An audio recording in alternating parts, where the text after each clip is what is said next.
ఇల్లు మొత్తం కూల్చాయి. మీ పంచాయతీ అయిందా? చెప్పండ్రా. నీ అల్లుడు చేసిన డాన్స్ కి నా ఇంటి పెంకుడి నెత్తి పగిలిపోయింది. ఇగో ఈ పెంకట్టుకుని నీ బుర్ర బద్దలు కొట్టేస్తాను.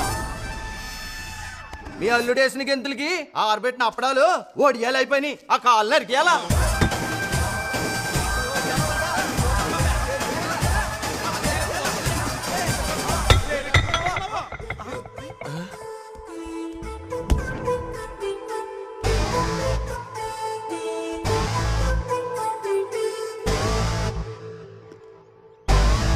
మా నాన్న మీ మేళ్ళకి డాన్స్ చేశాడా? అవును బుల్రాజు.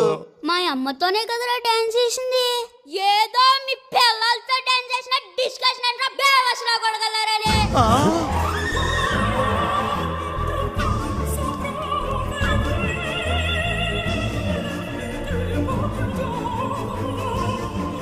మా వాడు ఓటీటీ వెబ్ సిరీస్లు చూసి పాడైపోయాడు. కొంచెం అడ్జస్ట్ చేసుకోండి. నువ్వు ఉన్నానా? ఎరా సుబ్బిగా పెంగిని ఎత్తిపోతాడిందా? అవును బుల్రాజు, తనకు దెబ్బ కూడా తగిలింది. నీకు దెబ్బలు కొత్తేంట్రా? పిల్లల చేతిలో తనులు తినే హోప్ బ్రెయిన్ నా కొడక.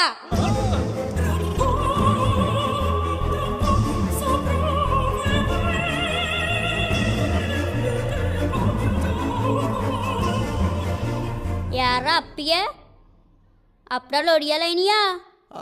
అవును బుల్రాజు. మా నాన్న వేసేదే నాజుగ్గా 2 స్టెప్పులు, ఒళ్ళు కదలకుండా భూమి కదలకుండా ఓ పోజెట్టి,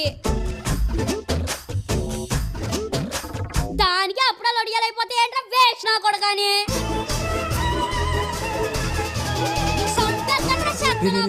వాళ్ళంటే అన్నావు గానీ మీ తాత పాపం ఆయన మాత్రం ఏమన్నద్దే? తుఫాను మీ ఎంపు తిప్పేయడండి. తాత చెర్ల పేద కుసలి నక్క. మా నాన్న నన్నేసి మాట్లాడుతుంటే నోరు పడిపోయింది ఏంట్రా నీ అయ్యలా తాతయ్య. మా నానంటే నా ప్రాణం రా. ఏమన్నా అన్నారో బంగారం. నేను కొలికేస్తాను.